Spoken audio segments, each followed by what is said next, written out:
Liberada para compartilhar, tá, doutora? Será que antes da aula não podia fazer o meu encaminhamento? Ah, doutora, deixa eu só, aproveitando a Muna está presente ainda, a gente ia ver, esperar você trabalhar o tema de hoje, né? Mas aí a Muna apresentou a questão de que ela não vai conseguir ficar até o final. A Muna esses dias compartilhou conosco aqui da secretaria, a equipe, a questão do HTLV, doutora. E aí, ela pediu, na verdade, hoje nós estávamos conversando no início, e ela pediu para verificar com você, doutora, se seria possível fazer um fórum temático com a questão acerca do HTLV. Tem uma equipe, se eu não me engano, né, Muna? Me corrija se eu estiver errada, tá? Ou se você quiser complementar, uma comissão científica ali no Emílio, que está com foco para essa questão do HTLV na gestação, e ela acha que seria interessante se a gente conseguisse abrir esse espaço aí para fazer essa discussão, e aí a gente pode conversar depois, né, doutora? Eu passo para a Adriana para estar conversando, para alinhar todos os pormenores. E o que eu compartilhei com a Muna também, que independente até dessa temática ser trabalhada no fórum, aqui quando secretaria também a Adriana já levou para o Comitê Estadual de Vigilância, para estar trabalhando em cima de mapeamento, monitoramento, né, para estar trabalhando com os dados epidemiologicamente falando. Aí eu não sei o que... Eu acho bem interessante, sim. Muna, eu estava aí, enquanto HC, né, eu estava discutindo com o pessoal do Emílio para ver como a gente poderia dar uma olhada nas gestantes também, para dar exatamente em relação ao HTLV antes da pandemia. Então, eu acho bem interessante para a gente dar uma retomada nisso também. Então, eu acho que é uma coisa que a gente pode discutir. Eu agradeço demais, vamos romper com essa invisibilidade, vamos somar essa força, doutora Rossana, e eu faço essa ponte, sim. Vamos, porque nós estamos criando isso a nível nacional também, viu, doutora Rossana? Então, bem interessante. Saindo por aqui é melhor ainda, que aí a gente pode irradiar para o Brasil. Obrigada, doutora. Boa aula. Muito obrigada mais uma vez. Obrigada. A todos e todas. Obrigada, Muna. Doutora, e aí eu falo para a Adriana, ela vai depois articulando com você, com a Muna, tá bom? Tá bom. Tá ótimo. Então, tá ótimo. Doutora, você tem a palavra. Agradecemos imensamente mais uma vez a sua disponibilidade. Gente, hoje nós vamos falar de um tema que tem uma importância enorme, que é a infecção urinária na gravidez. E eu acho que é um tema que não tem sido dada a importância que ele merece. Por quê? Porque todo mundo acha que infecção urinária na gravidez é uma coisa muito simples, né? E por conta disso, a gente acaba minimizando uma situação que pode se tornar grave, que é a infecção urinária não adequadamente tratada e que possa progredir, então, para uma pielonefrite. Lembrando que a pielonefrite está entre as causas que nós temos de morte materna, né, no bloco de infecções. Então, é bem importante que a gente possa estar pensando nisso. E é mais fácil ter uma pielonefrite que evolui para uma septicemia do que o que a gente imagina, né? A gente imagina que isso é muito raro, que isso é impossível, mas na verdade não é. Então, para a gente falar um pouquinho. Então, infecção urinária na gravidez é o quadro infeccioso mais frequente na gravidez, né? Ele é responsável por mais de 200 mil hospitalizações por ano nos Estados Unidos, com uma mortalidade de 10 a 20% dos internados. A incidência é de 5 mulheres para cada um homem. É a quinta causa de morte materna no estado do Paraná e acaba acontecendo em 1 a 2% das gestantes. E por que acontece por que acontece essa situação? Porque as modificações gravídicas favorecem o agravamento da infecção. E nós vamos ver quais são essas modificações que favorecem esse agravamento e acaba tendo repercussões sobre o binômio materno-fetal. Então, tanto para a mãe as complicações, quanto para o feto, em relação à prematuridade, principalmente. Quais são as formas clínicas, né? Aqui eu queria chamar muita atenção, né, para a bacteriúria assintomática, que é quando a gente acha mais de 100 mil unidades formadoras de colônia da mesma bactéria, né, em 2 ou mais exames, com 4 ou 5 dias de diferença, em gestante assintomática, e isso acontece de 2 a 10% das gestações. Vocês estão me ouvindo bem? Usualmente, a gente nem espera 2 ou mais exames para fazer o tratamento quando a gente tem uma bacteriúria assintomática. A outra situação é a infecção urinária baixa, né, onde a paciente vai queixar de disúria, polaciúria, hematúria, dor e calafrio, cistite, e geralmente a gente tem uma cistite ou uretrite, 1,3% dos casos, e a pielonefrite, que aqui sim a gente tem febre, náuseas, vômitos, anorexia, dor lombar e leucocitose. Então, essas são as situações que a gente acaba observando nos casos de infecção urinária. Quais são os fatores que a gente considera como predisponentes, né? O que faz com que isso seja mais fácil, especialmente na gravidez? Na gravidez existe um aumento da capacidade vesical, existe um incremento do comprimento uretral, dilatação de ureteres, cálices e bacinetes por causa da compressão do útero sobre os ureteres, refluxo vésico-ureteral, aumento da excreção urinária de estrógenos também é um fator predisponente, e na gravidez tem uma tendência maior a existir glicosúria. Todos esses fatores, incluindo a glicosúria, os estrógenos, também levam à elevação do pH na urina, existe também um aumento do bicarbonato. Multíparas têm uma chance maior de ter infecção urinária, muitas vezes elas já têm alterações, né, da bexiga que podem predispor à infecção urinária. Pacientes com antecedentes de infecção do trato urinário, uropatias obstrutivas, instrumentação do trato urinário, então, por exemplo, pacientes que usam sonda ou que a gente precisa de uma sondagem mais vezes, ou mesmo a sondagem no momento do parto, as pacientes diabéticas em uso de imunossupressores. Quais são os micro-organismos mais comuns? Então, de aeróbios, a gente tem a E. coli, e o que eu queria dizer é assim, ó, a E. coli, ela vai estar presente em 65% a 80% dos casos, e a E. coli é, sim, responsável por abscessos renais, por pielonefrite e por septicemia. Às vezes as pessoas olham e falam, é só uma E. coli, tá? Então, isso a gente não pode fazer, a gente tem que lembrar que ela é responsável por abscessos renais e por septicemia. Klebsiella, proteus, pseudomonas, isso nos grãos negativos. Nos gram positivos, o mais comum é o Staphylococcus saprophyticus, Enterococcus, Streptococcus agalati, que é o estrepto metamolítico do grupo B, que é o mesmo estrepto que dá infecção grave na criança, né, no recém-nascido, então é um ponto também importante para a gente estar chamando a atenção. Mas ainda é possível infecção urinária por clamídia, por ureaplasma ureolítico, por Gardnerella vaginalis, fungos e até mesmo por vírus. Como é que a gente faz o diagnóstico na gravidez? Então, o diagnóstico clínico, né? Os sintomas do trato urinário inferior vão estar presentes em 75% dos casos, disúria, urgência ou a urge-incontinência, que a pessoa tem a vontade a urgência urinária e não consegue segurar essa urina. E sintomas do trato urinário superior, mal-estar geral, calafrios, dor no ângulo costo-vertebral, e lembrar que exatamente aqui onde essa paciente está se apoiando, né? Se a gente fizer a punho-percussão dolorosa, a gente vai ter o sinal de Giordano, que é dor à punho-percussão, que é um sinal bastante importante para a gente pensar em pielonefrite.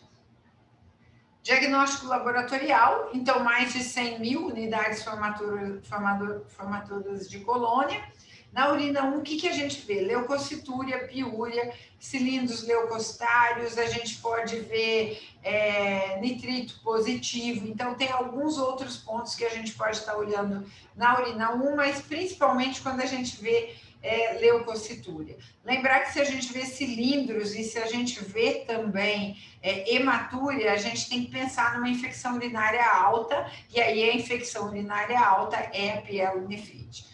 Nos testes de sangue, então, leucocitose, aumento de VHS-PCR, aumento da creatinina e diminuição da função renal, lembrando que estes aqui são mais frequentemente encontrados na pielonefrite.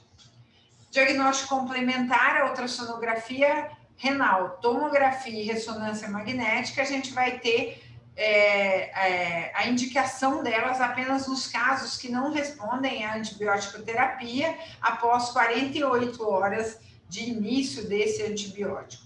Então, aí a gente tem que pensar nas alterações, aqui a gente vê um rim normal, aqui um rim bastante alterado, né? E lembrando na possibilidade também dos abscessos renais que podem ser observados. Qual é a conduta? A principal conduta para prevenção de infecção urinária na gravidez é o tratamento da bacteriúria assintomática, o diagnóstico e o tratamento.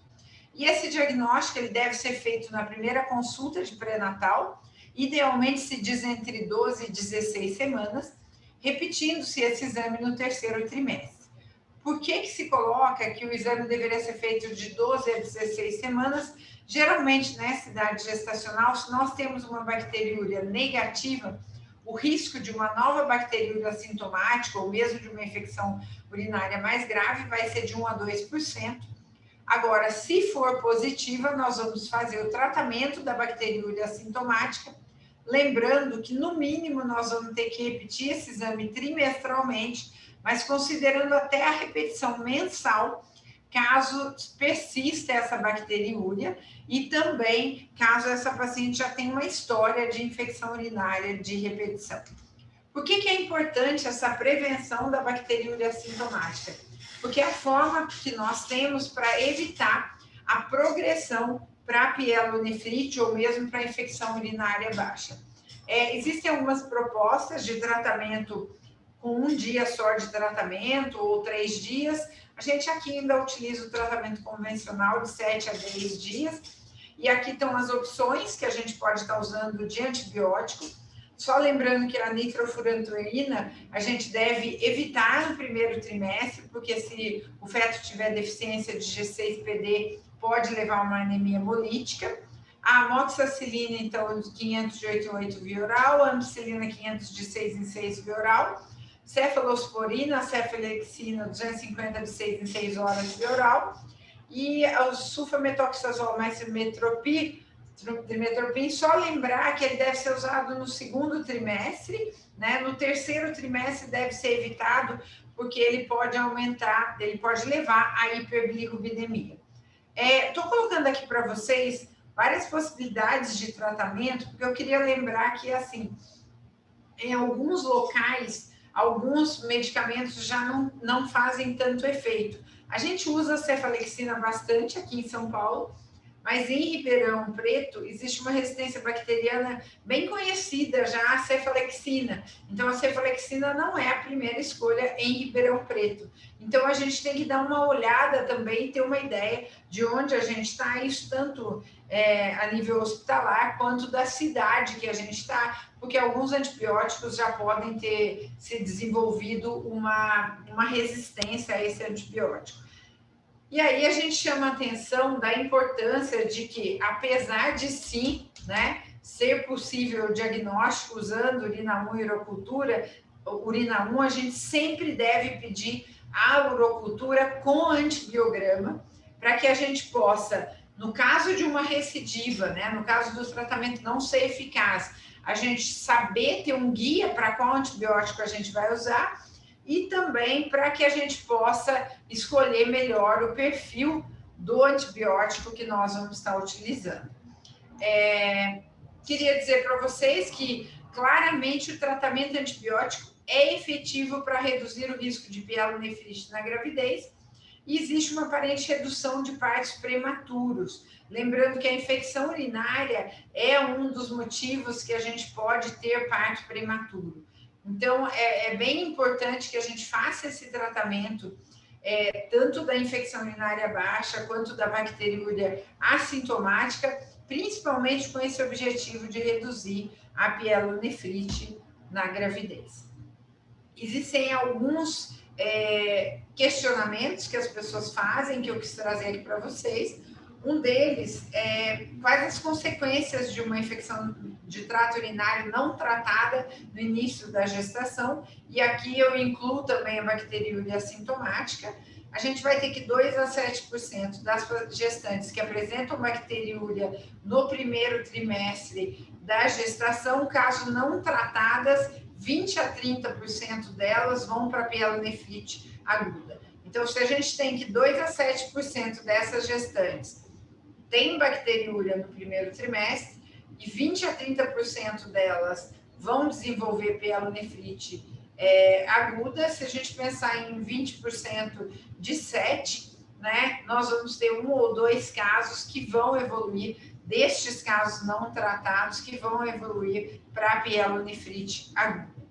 Isso leva também a um risco de 2 a 3 vezes maior de mortalidade perinatal, e esse risco é maior para multíparas, para pacientes com infecção urinária prévia, pacientes que tenham anomalias do trato urinário e pacientes que tenham partos pré-termo prévio.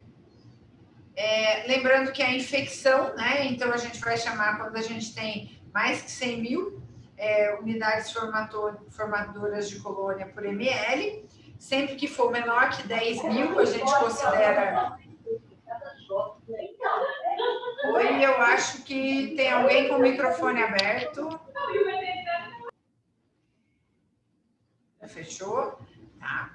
Fechei, doutora. Obrigada. Então, a infecção com mais que 100 mil unidades formadoras de colônia, menor que 10 mil, mesmo que tenha crescimento bacteriano, a gente considera como sendo uma contaminação, e de 10 mil a 100 mil, a gente fica na dúvida, muitas vezes a gente acaba repetindo essa urocultura para ter a certeza se é realmente uma contaminação ou não. Um outro questionamento que a gente também tem é quais são os cuidados que devem ser tomados durante a coleta de urina, né? Então, só lembrar que as amostras de urina, principalmente mulheres, elas são frequentemente contaminadas com as bactérias da região perineal e também com a microbiota da região vaginal. Então, é importante a higienização prévia, sentar de frente para a parede, afastar os grãos dos lábios, colher a primeira urina da manhã, um jato médio em recipiente estéreo, levar no laboratório até no máximo 1 hora, caso a coleta não seja no laboratório, né? Se for um período maior, acondicionar a amostra em caixa térmica com gelo. E isso daqui eu acho importantíssimo. Se a gente estiver no puerpério ou se estiver no momento que tenha sangramento, seja ele um sangramento de primeiro trimestre, é importante realizar a coleta por sondagem vesical. Por quê? Senão nós vamos ter leucócitos aumentados, nós vamos ter presença de hemácias e nunca vamos saber se isso é relacionado a uma infecção urinária ou só, por exemplo, no puerpério, a gente tem os leucócitos, tem sangue, então sempre fica difícil para a nossa análise e é bem importante que a gente leve isso em consideração. Outro questionamento, né, que as pessoas fazem, se eu tiver um caso de bacteriúria assintomática, né, por estrepto do grupo B, qual que seria a conduta? Então, a gente faz o tratamento da infecção urinária, né, ou da bacteriúria assintomática, com ampicilina 2 gramas dia por 10 dias, mas vamos lembrar que esta paciente, ela nem vai precisar colher o estrepto B lá com 35, 37 semanas. Ela já é considerada como positiva e ela vai, no momento do parto, ela vai para a profilaxia intraparto para evitar a transmissão vertical, porque o trato gastrointestinal é reservatório natural do estrepto B e é provavelmente a fonte da colonização vaginal. 10 a 30% das mulheres grávidas são colonizadas com GBS e essa colonização ela pode até ser transitória, crônica ou intermitente. pelo risco que nós temos da transmissão perinatal, da sepse neonatal precoce, é orientado, então, que a gente faça o tratamento, mas que lembre que é importante fazer essa profilaxia intraparto para evitar a transmissão vertical. Eu já estou chegando ao fim aqui e eu quis trazer para vocês só alguns pontos que eu acho bem importantes sobre pielonefrite e gravidez. Então, pielonefrite, sinais e sintomas: febre, tremores e calafrios, náuseas e vômitos, sintomas uretrais, como disúria, polaciúria, urgência, disfunção renal transitória, alteração hematológica, como hemólise, anemia e trombocitopenia. Ninguém com pielonefrite pode não estar internado, tá? Isso eu acho que é uma coisa que a gente tem que... Se a paciente tiver pielonefrite ou se a minha suspeita é pielonefrite, eu tenho que fazer a internação dessa paciente. Então, a conduta começa com internação. Geralmente, as pacientes estão desidratadas, então a gente vai para hidratação. A antibiótico terapia, ela é endovenosa, então a gente não vai fazer antibiótico via oral. Urocultura e hemocultura.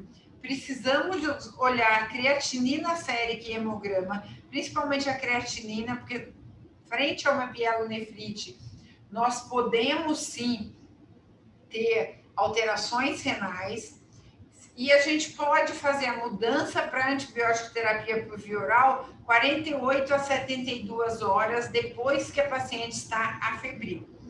E caso a paciente esteja afebril já por 48, 72 horas, ela pode ter alta hospitalar para completar o tratamento, que vai ser no mínimo por 10 dias, mas geralmente a gente mantém por 14 dias, e lembrar de realizar a urocultura de controle após 2 semanas do tratamento, para ter certeza que essa infecção urinária realmente foi resolvida, que essa pielonefrite realmente foi resolvida. Antibiótico terapia, a gente pode entrar com a cefalotina, 1 grama de 6 em 6, com a cefazolina, 1 grama de 8 em 8. Se houver evidência de alteração sistêmica grave, a gente prefere a ceftriaxona, 1 grama de 12 em 12, podendo até prescrever aminoglicosídeos, como gentamicina, 1 miligrama por quilo, de 8 em 8 horas IM, ou até a amicacina mesmo, 1,5 miligrama IM ou EV, soro fisiológico de 100, a gentamicina também pode ser administrada por essa via, e são os antibióticos de escolha quando a gente tem uma alteração sistêmica grave.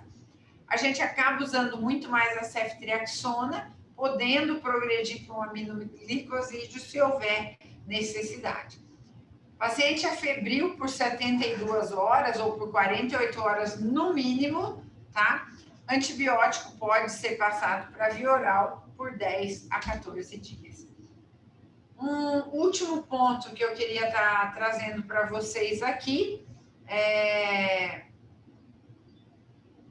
que, em relação à conduta, né, na antibiótico profilaxia, se a gente tem uma infecção urinária baixa de repetição, se a paciente tem uma pielonefrite durante a gestação, a gente observa que existe uma dilatação pielocalicial, abscesso renal ou infecção urinária antes da gestação, essas são indicações para a gente fazer uma antibiótico profilaxia. Porque se eu tenho a dilatação pielocalicial, que já levou uma pielonefrite, eu não vou conseguir modificar isso daqui durante a gestação. Paciente que teve abscesso renal, existe uma chance maior de que ela volte a ter uma pielonefrite. E pacientes com infecção urinária antes da gestação e que agora na gestação evoluíram para pielonefrite, são situações de maior risco. Então aí a gente pode fazer antibiótico profilaxia. O que a gente acaba utilizando com maior frequência é a nitrofurantoína, né? 100 miligramas ao deitar. Lembrar a paciente de que ela faça uma micção antes de dormir. Algumas situações até nunca ficar... às vezes as pessoas ficam segurando aquela urina. Isso também aumenta o risco de infecção. Tomar água durante o dia, esvaziar a bexiga sempre, principalmente ao deitar. Em algumas situações, a vitamina C pode ser utilizada, porque ela vai tornar a urina mais ácida e, assim, inibir crescimento bacteriano e lembrar da higiene pessoal e precauções durante a atividade sexual.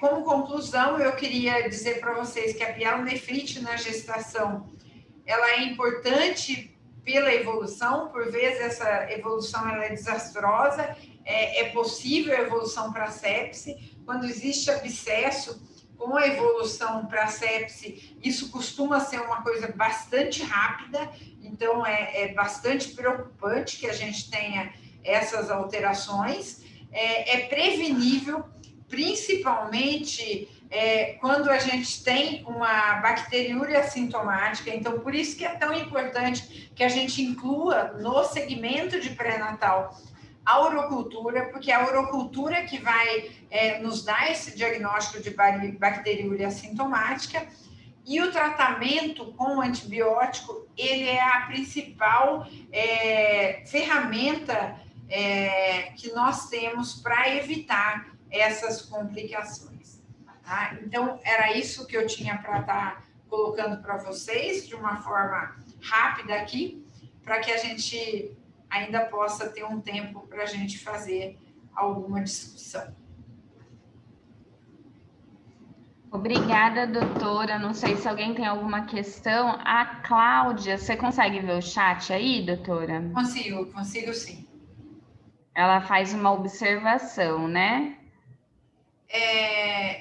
A gente tem realmente, Cláudia, a gente tem evitado tanto no primeiro quanto no terceiro trimestre, a gente acaba evitando, mas mais até no primeiro do que no terceiro nós temos evitado, mas realmente existe esse risco de hemólise. Lembrando que esse risco de hemólise não é algo muito frequente, né? Esse risco de hemólise, ele está associado mais para situações onde a gente tem, onde o feto tem uma deficiência de G6PD, mas realmente isso pode acontecer mesmo, tá? Então, acho que é importante estar atento para essa situação. Tem uma outra pergunta aqui, né, sobre o uso de cranberry para prevenção de ITU. Tem saído alguns trabalhos, né, de uso de cranberry até durante a gestação. Ele entraria também como uma profilaxia, né? Lembrando que ele entraria como uma profilaxia para as pacientes que têm ITU de repetição. Então, é possível utilizar, ele pode ser manipulado, né, para a sua utilização. Nós não temos experiência no uso, mas é uma das formas de prevenção também. Vamos dizer assim, uma paciente que teve uma infecção, aí ela vem e tem uma outra, você poderia entrar com o cranberry, mas está monitorando só para ter certeza que você não vai ter que associar o antibiótico também. Se é uma paciente que teve pielonefrite, eu já fico um pouco preocupada de usar só o cranberry e não usar o antibiótico profilático, tá? Então, dá para a gente fazer dessa forma também. A Bruna está perguntando, né? Isso, doutora Bruna. Como tratar a dor intensa dessas gestantes? Bruna, o primeiro ponto importante que eu acho é assim, quando a gente tem uma dor intensa, a gente tem que estar pensando principalmente no fato, na possibilidade de uma pielonefrite, né? Então, para a pielonefrite, a gente pode entrar com dipirona 1 grama, aí você vai dizer, mas a dipirona 1 grama vai estar mascarando a febre, né? Mas só que, por outro lado, a gente já fez o diagnóstico, a gente já sabe do segmento, e muitas vezes você vai usar isso no primeiro dia, onde a paciente está com dor intensa. À medida que o antibiótico começa a fazer mais efeito, então a gente usar a dipirona no primeiro dia que a paciente chegou, que você entrou com antibiótico, você vai até evitar que ela tenha febre, então você vai usar 1 grama ali de 6 em 6 horas. No segundo dia, você já suspende, né, para você poder ter uma ideia, porque lembra que a gente vai querer ver essa paciente 48 horas da febril para poder dar alta, né? E aí essas 48 horas da febril tem que ser a febril sem antitérmico. Tá? Então lembrar dessa situação para que a gente possa está cuidando dessas gestantes. E lembrar que essa dor intensa é bem claro de pielonefrite, e pielonefrite é internado, tá? Não dá para tratar pielonefrite via oral. Eu acho que, assim, vocês falarem uma coisa para falar peçam urocultura entre 12 e 16 semanas e internem quem tem pielonefrite para tratamento endovenoso. Doutora, tem uma pergunta da Renata, né? Sim. A Renata perguntou se a norfloxacina, sendo uma quinolona, se ela está sendo autorizada. Existem alguns trabalhos que falam da utilização da norfloxacina, né? Por bastante tempo a norfloxacina ficou como sendo proscrita mesmo, né? Que não era para ser utilizada a norfloxacina de jeito nenhum. Estão surgindo alguns trabalhos que parecem mostrar segurança, mas em gestante a gente ainda prefere ficar com o tradicional ali. Então, nós não temos utilizado a norfloxacina, tá? Mas a gente quando usa, eu acho que a sua pergunta é porque eu coloquei a norfloxacina como sendo uma das opções que a gente teria para profilaxia, né? Então, se você tem uma situação onde você realmente tem infecção urinária de repetição, aí você pode olhar risco-benefício e pode até chegar à conclusão que você vai ter que usar uma norfloxacina. É possível fazer também a profilaxia com a cefalosporina, né? Então, é outra opção que a gente tem também, só lembrando que a cefalosporina a gente ainda vai ter que avaliar isso em relação ao... a gente vai ter que estar sempre avaliando os riscos e os benefícios que a gente tem nessa situação e qual o perfil bacteriano que a gente tem naquela cidade, tá? Se não serve para tratamento, também não serve para profilaxia.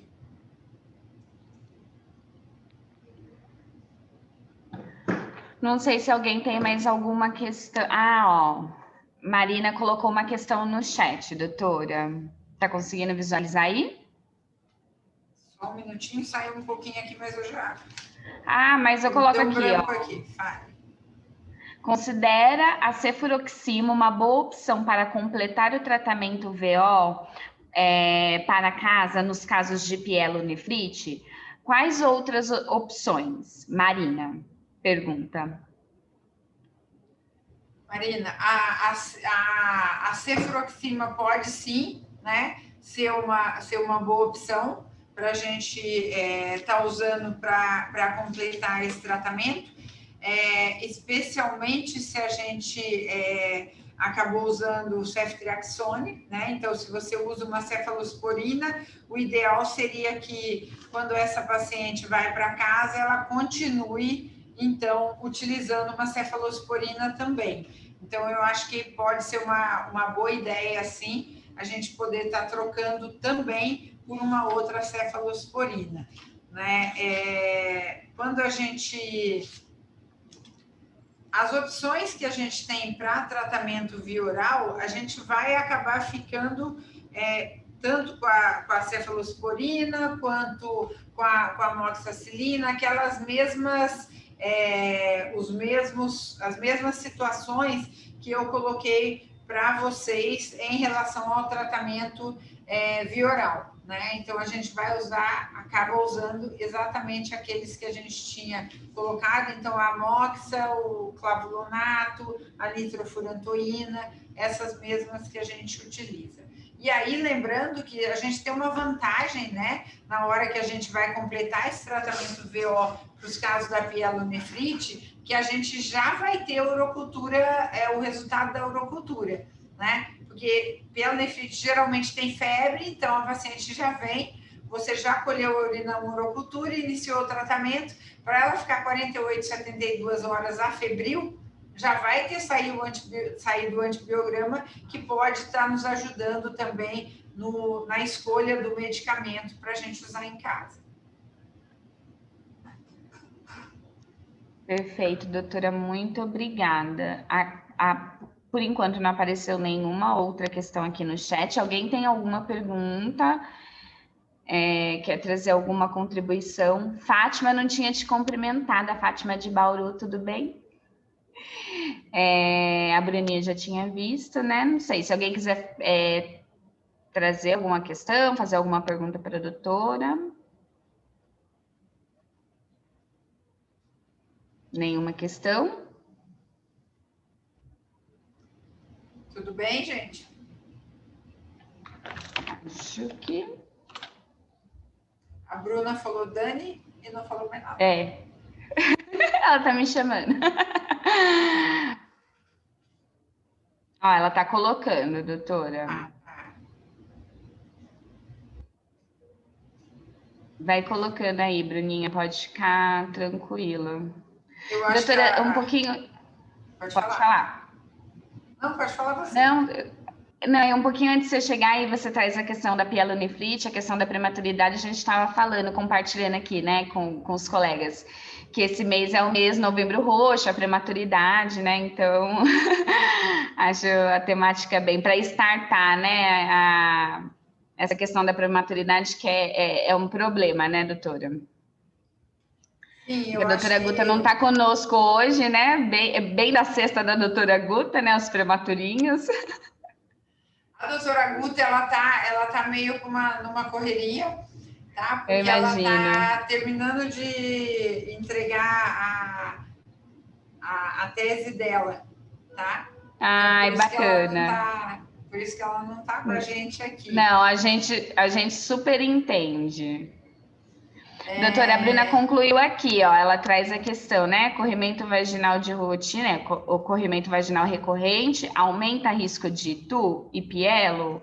Ela tá falando que ela tá sem som. É isso, né, Bruninha? Bruna, aumenta sim, tá? E lembrar que a Gardnerella pode ser um dos agentes que causa infecção urinária, né?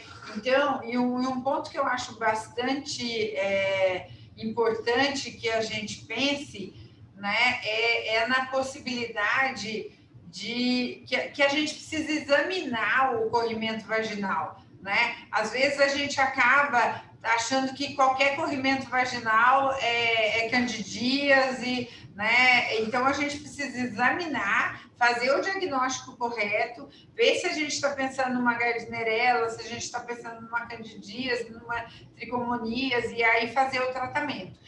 O corrimento vaginal que é associado a ITU, né, é o corrimento vaginal que a gente tem por conta da Gardnerella, tá? Então, esse é o que a gente tem mais em relação a essa situação. Estou vendo que tem algumas perguntas ali, né, sobre quais medicamentos que a gente não deveria estar usando, né? Aparece. Aqui, doutora, ó, depois da Bruna, veja, tem a Neuza, ela coloca aqui, ó, ela faz uma interrogação, ela parabeniza pela exposição, né, a aula, e coloca aqui fosfomicina interrogado. Tá. Eu não sei se ela quer... Eu acho que ela quer saber se a gente pode usar a fosfomicina na gravidez, né? Isso, acredito que seja isso. Ó, ela coloca aqui, ó, uso da fosfomicina enquanto aguarda a cultura? Ela pergunta, né? Interroga.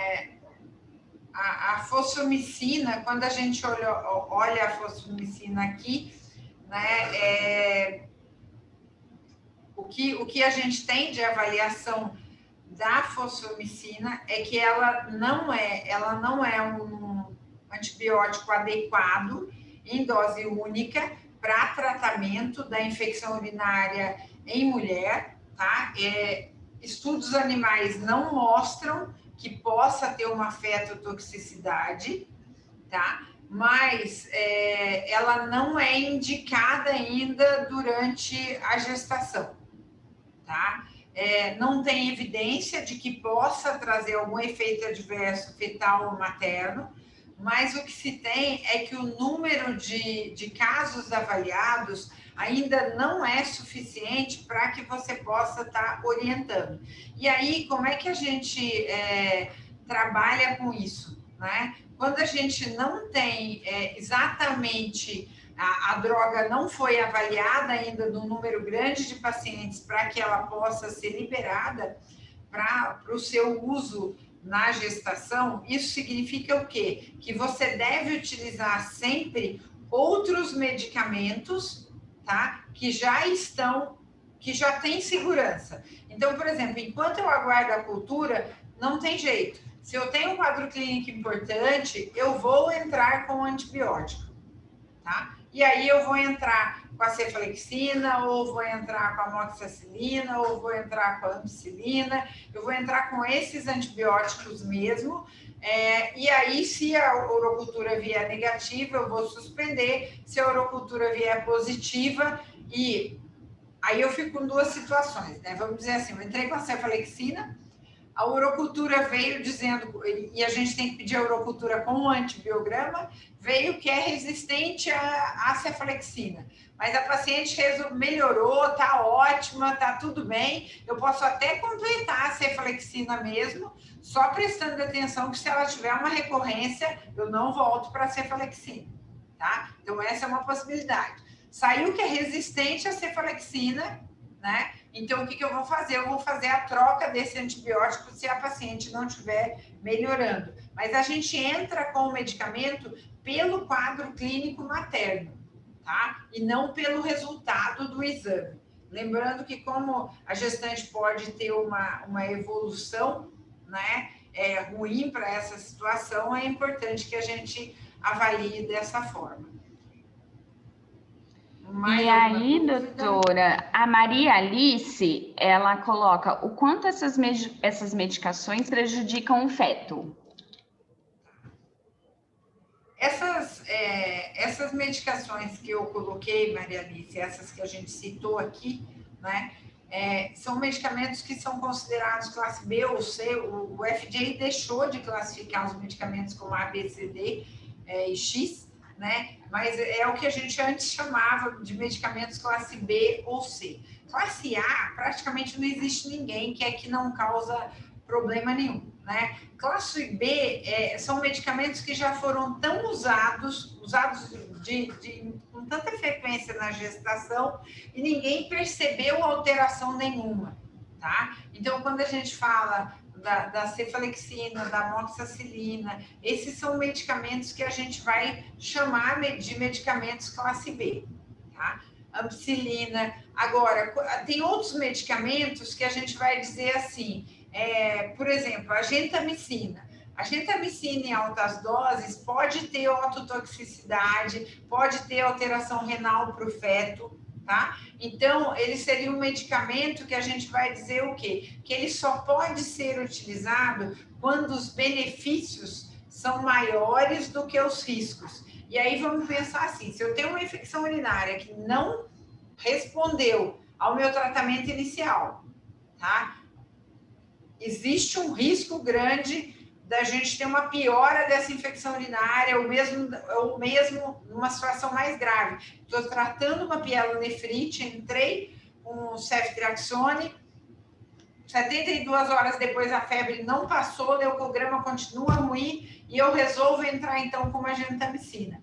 O fato de entrar com a gentamicina, mesmo tendo o risco de ototoxicidade, de nefrotoxicidade para o feto, o fato de eu não tratar a infecção urinária leva essa mãe e esse feto a um risco muito maior. Um risco de infecção para a mãe, um risco de trabalho de prematuro para o feto e ele nascer com alguma infecção. Então, aí nessas situações, a gente vai sempre tá balanceando uma coisa ou outra, né? O que a gente... infelizmente, a gente não tem... um site em português que olhe isso, né? A gente tem um site em inglês que eu vou estar compartilhando com vocês aqui, onde a gente pode estar procurando isso, né? Esse site drugs.com, Pregnancy, é um dos sites que tem outros que a gente pode estar procurando, e toda vez que a gente tiver dúvida em algum medicamento, a gente pode estar consultando, vira e mexe, aparece um medicamento novo, né? E aí você vai falar para mim assim, tá, mas e aí, você usou gentamicina, tem outras situações, você pode ter que usar até um outro antibiótico, porque não respondeu, é uma situação grave, né? Tem uma coisa que é muito dura da gente falar, mas existem situações que a gente tem que usar aquilo que é necessário, né? Porque a gente tem que salvaguardar a vida da mãe, até para salvaguardar a vida do feto também, né? Então, sim, tem situações onde a gente vai fazer opção pelo tratamento da mãe, mas geralmente a pielonefrite responde bem, desde que a grande maioria dos casos, a gente vai tratar com ceftriaxone e a gente vai ter um resultado muito bom da resolução desse quadro de pielonefrite. Doutora, aqui não apareceu nenhuma outra questão. A Neuza agradece lá a explicação com relação à fosfomicina. Pode falar, doutora. Deixa eu ver se eu consigo mostrar uma coisa para vocês aqui. Tá ótimo. Eu estou trabalhando junto com uma estatística, eu não sei se vocês conseguiram ver aqui.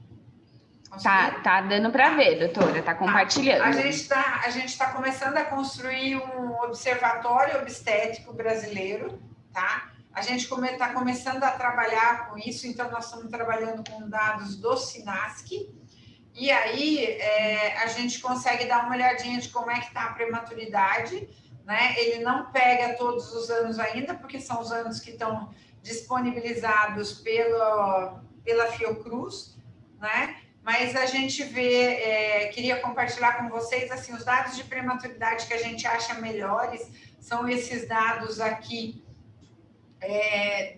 a partir de 2012, né? E aí a gente vê aqui o estado de São Paulo, que a gente chegou aqui a ter uma prematuridade até mais alta, né? Então, em 2012, aqui de 12,5%, e agora a gente está aqui em torno de 11% de prematuridade. Então, eu queria estar compartilhando isso com vocês. A gente tem outras avaliações também, mas eu queria chamar a atenção também que, olha, para vocês verem, não é um número que atrapalha essa análise aqui, né? Porque a gente está falando de 607 mil nascimentos, mas 1.255 casos não tinham essa informação, e essa informação é do registro de nascidos vivos.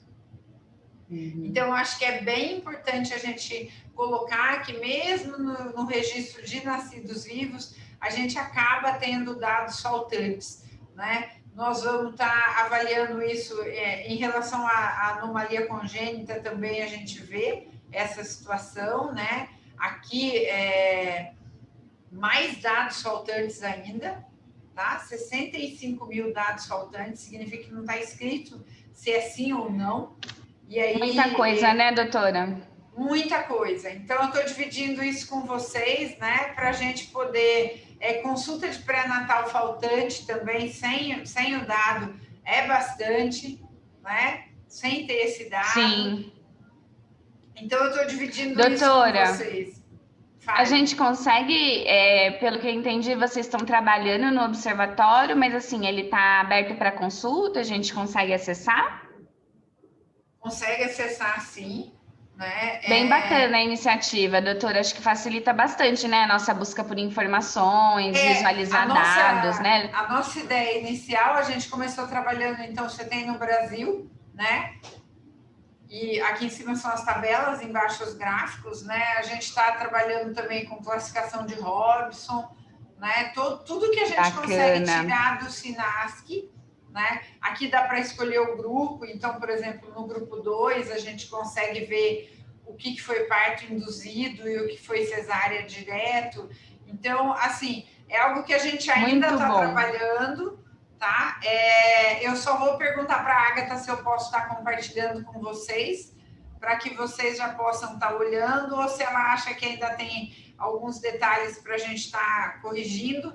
A Agatha é estatística, tá?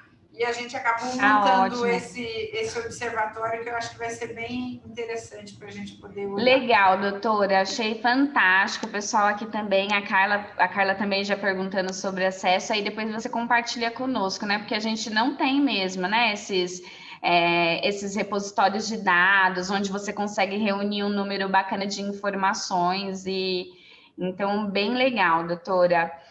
E aí até uma ideia que a gente pode pensar para o futuro, né? À medida que a gente for trabalhando em relação a isso, talvez a gente consiga fazer um trabalho para o estado de São Paulo, né? Sim. Porque aí a gente pode chegar na definição de cidades, de regiões, aí fica algo mais...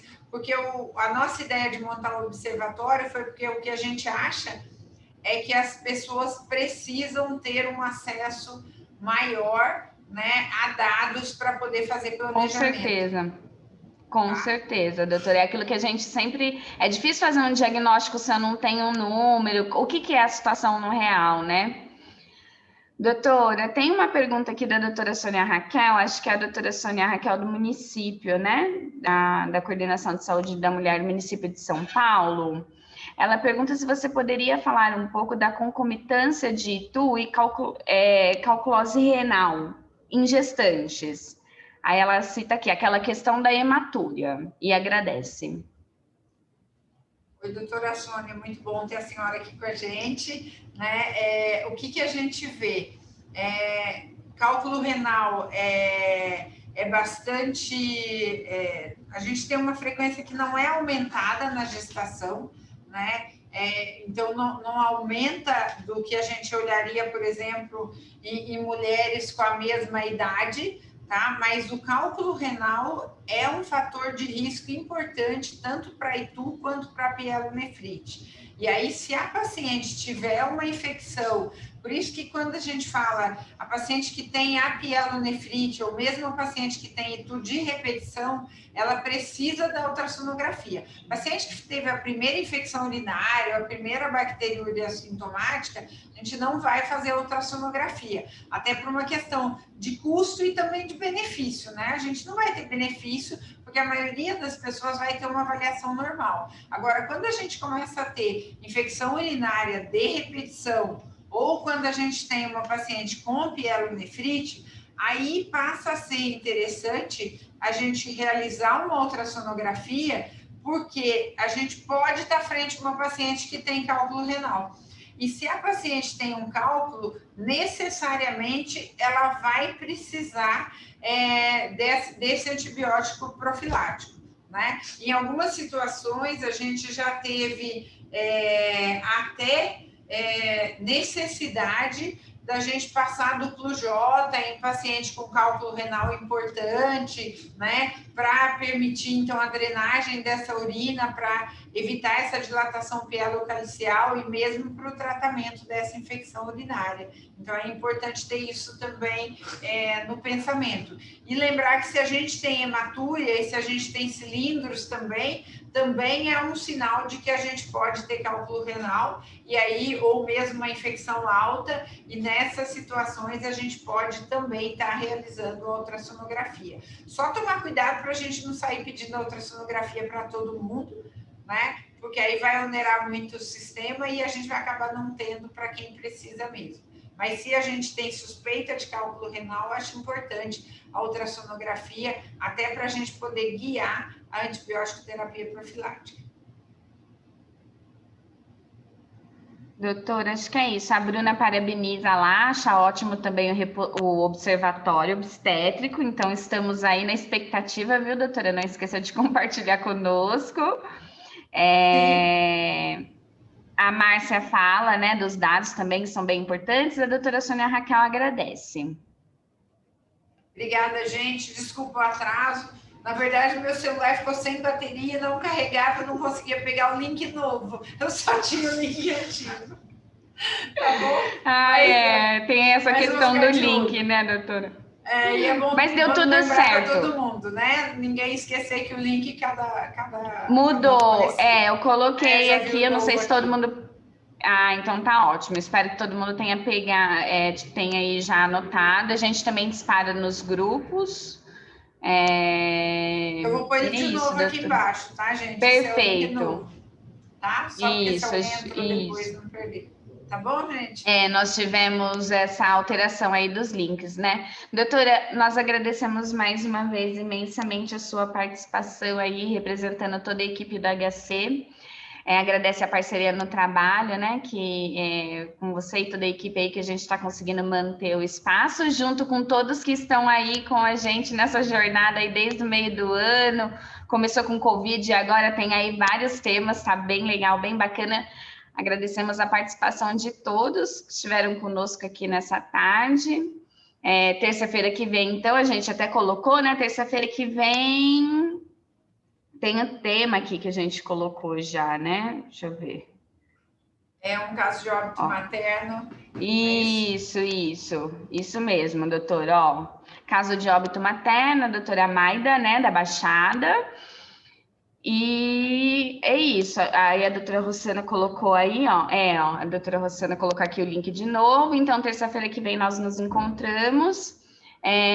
Um ótimo final de semana para todos e todas. E hoje é quinta-feira já, eu tô perdida. Tô falando um ótimo final de semana, mas tá na quinta mesmo? Não, nós estamos na quinta-feira mesmo. E é isso, agradecemos a participação aí, gente. Muito obrigada, doutora Rossana, muito obrigada, tá? Obrigada a vocês, gente. Tchau, bom fim de semana. Tchau, tchau. Tchau. Tchau, obrigada. Tchau, tchau. Tchau, gente.